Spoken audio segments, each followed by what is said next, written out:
Hey, how's it going everyone? Pakalak DCG here, and today I'm going to be going over the first post-rotation deck on my channel. So for those who don't know, I will be attending the Full Grip 4K tournament that is coming up at the end of March, because it's only like a 4-hour drive for me, and then going from there, potentially Atlanta and Milwaukee. But for those who don't know, currently in my life, I do not have time to play in standard events such as locals because of how work is and just how things are around here. So in my free time that I've been able to kind of practice for the Full Grip event, I've been running gauntlet tournaments with my buddies and to try and decide on what exactly was going to be the best deck moving forward, along with taking a peek at city leagues.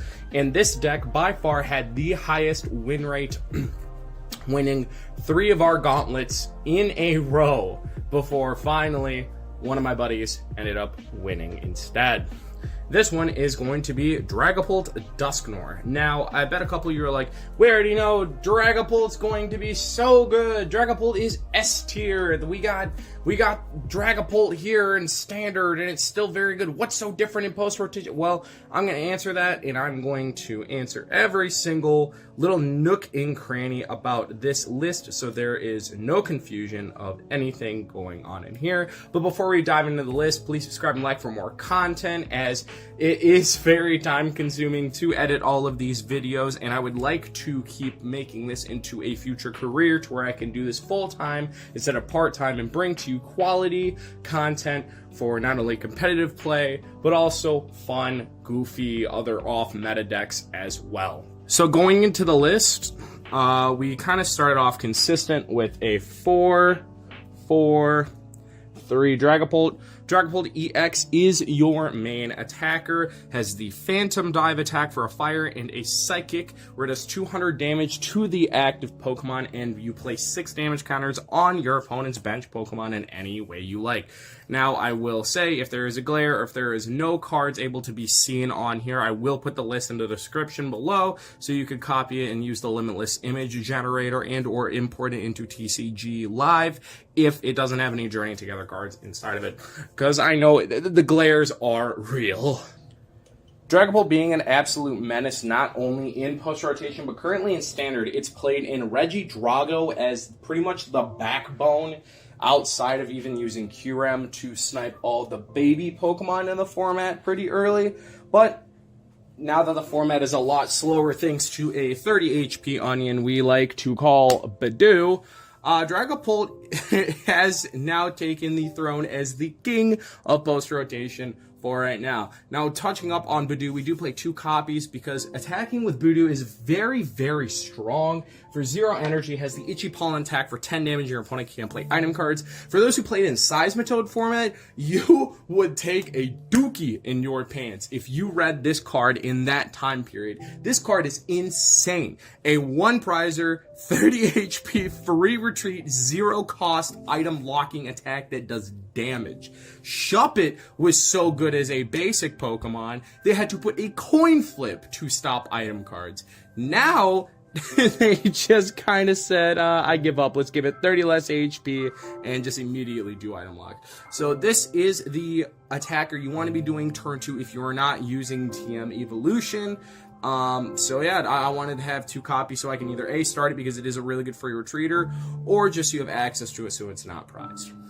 Moving into the rest of the Pokemon, we play a 2-1-2 Dusknoir line. I feel like this is an appropriate line for the deck. You're just able to either nuke Budews with Dusclops or fix math with Dragapult going onto the bench, because if you pop Dusclops onto a Pokemon and then use Iono and then Phantom Dive, that's 110 damage collectively all over the bench. And having access to 2 of the Dusknoirs allows you to just be a lot more aggressive in the late game, even early game, being able to just blow them up and take knockouts.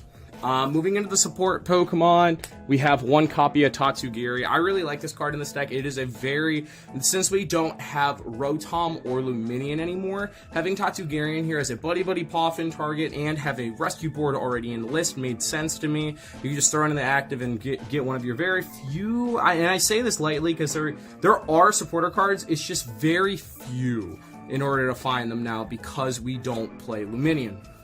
And then we play a copy of Hawlucha. I think Hawlucha's busted moving forward with Turo and in general, because going turn 2, Rare Candy, Dragapult attached Crystal Hawlucha pretty much just almost, I want to say 60% of the time wins the game against a lot of decks. That Hawlucha's really good in the mirror match too, fixing math.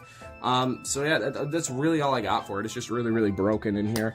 And then we play a copy of Fezandipiti. Moving into supporters, we play 4 copies of Arven. You really want to open it on your first turn going second.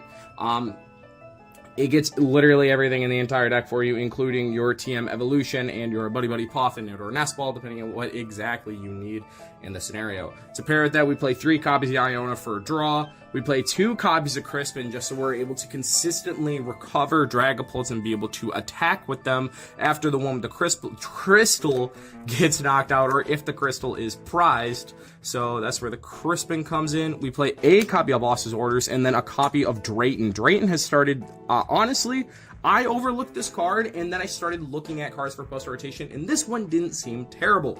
Drayton looks at the top 7 cards of your deck and takes a Pokemon and a trainer. Under Budew, that is very strong, because that could just immediately grab a Drakloak and or a Dusclops so that you can't go ahead and Ultra Ball under that item lock, or it can just help you dig further and turns into essentially a pseudo 5th Arven, which is really, really strong.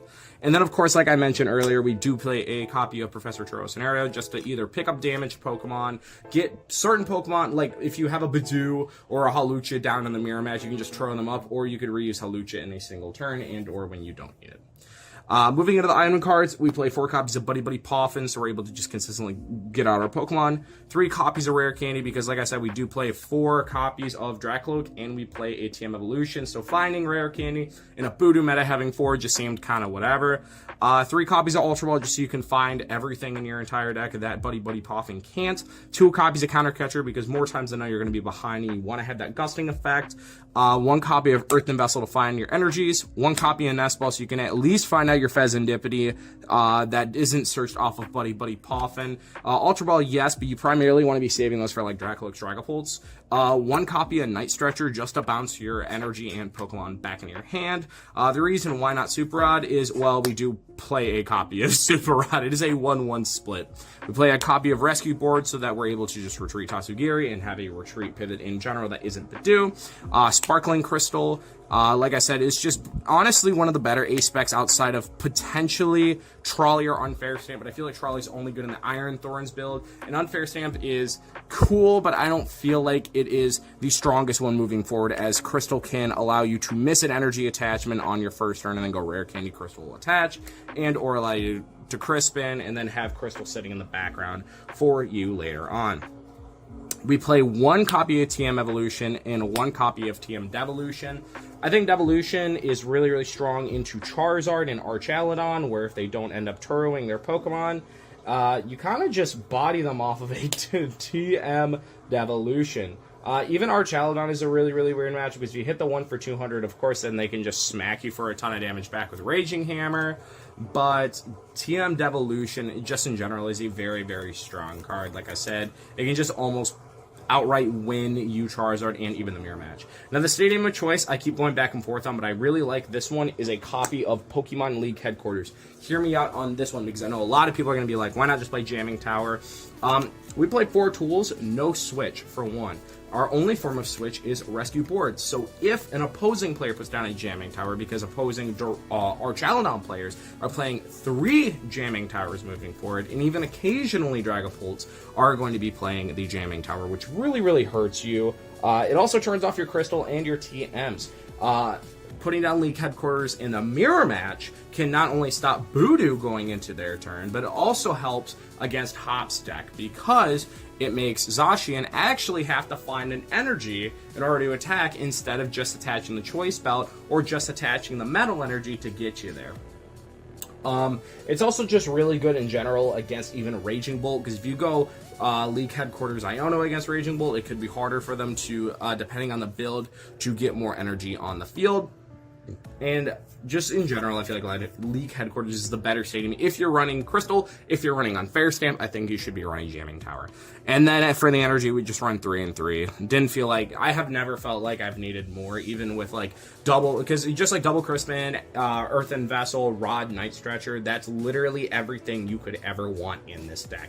So with that in mind, I thank everybody for watching. Please subscribe and like for more content. If you want to see more decks for post-rotation, drop which one you want to see in the comment section below, and I will try to get to it. I do have a long list of post-rotation decks that I do want to share to you guys, so if you have a rogue one that maybe isn't seeing results in city leagues or that I haven't physically tested, just let me know and I'll try and get to it. If I don't respond to it, or I even say, yeah, I already plan on making this video, don't be butthurt. I promise all of your comments are heard, and the first comment in the comment section below I will be liking. So thank you all.